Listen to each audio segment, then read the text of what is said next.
I'd like to recognize and yield 3 minutes to the distinguished gentleman from Illinois, Mr. Roskam, a member of the Ways and Means Committee and an outstanding member of the Select Revenue Subcommittee. The gentleman from Illinois is recognized for 3 minutes. Thank you, Mr. Speaker, and I thank the gentleman for yielding.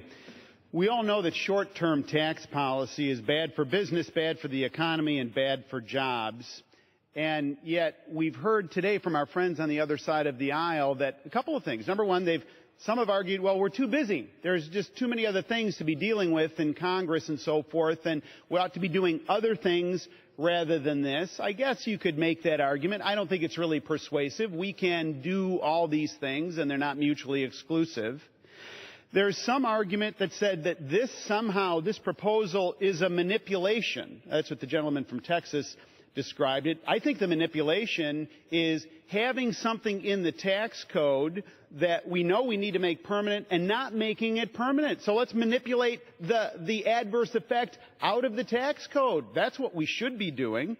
There are some that have said that this is insignificant. I heard that a couple of minutes ago. This is not insignificant. According to the Tax Foundation, they say this: permanent bonus depreciation would grow the economy by 1%.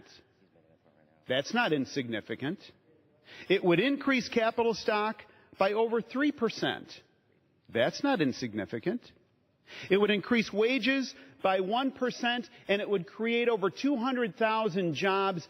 That is not insignificant. That's according to the Tax Foundation. So what is the choice? The choice is to vote no and walk away from that growth, Mr. Speaker. Now, who would do that? You get these types of numbers, according to the Tax Foundation, by just pushing the green button. You get that type of growth by voting yes, and then getting out of the way and letting the economy come back and do the things. The gentleman from Ohio is not overcharacterizing this. The gentleman from Ohio, Mr. Teaberry, who has great insight, by the way, is not somebody who is saying, well, this is the panacea and it all goes away. That was the hype we heard during the stimulus debate. Remember that, Mr. Speaker? The characterization that, well, you just spend $1 trillion and it's all going to be roses after that. There is hardly anybody that uses the word stimulus anymore on the other side of the aisle with a straight arrow. It has been completely eviscerated from the talking points of the White House. But the point is, we can do something significant today.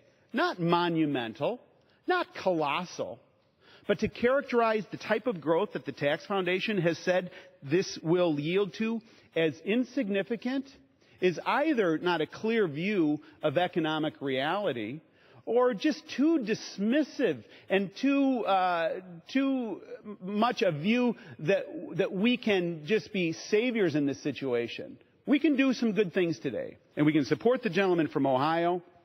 We can make permanent this proposal, and we can move this economy forward. I urge and I vote. Gentleman's time's expired.